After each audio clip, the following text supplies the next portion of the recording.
Mama. Tiri wadi muri wadere mwana. Aiwa tinofara. Munoti une chitiko chanhasi ichi? Tinofara zvikuru. Zvinoratidza kuti zvapupu iri kukura, iri kuenderana netime, uye vana vezvapupu vane dedication yekuita basa racho. So zvakakosherei sechechi kuti tive nemaofisi?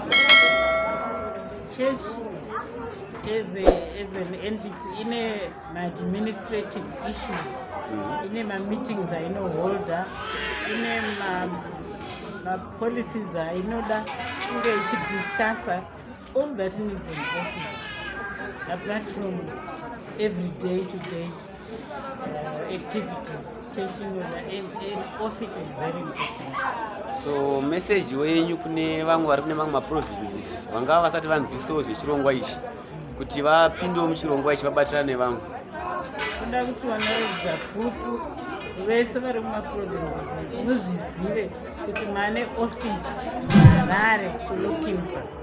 Office ndeyenyu, muyai muzopaona, muyai muzoita contribution, anything that you feel like contributing kuti chechi yedu ienderere, office yedu ienderere mberi. Ichangovhurwa, saka there are still a number of things zvichiri kudiwa kuti inge iri workable. Saka maprovince tinokudai kumuzosvika muchiona ofisi yenyu vana vezvapupu. So 5 years from now munokonawo chechi yenyu yapapi?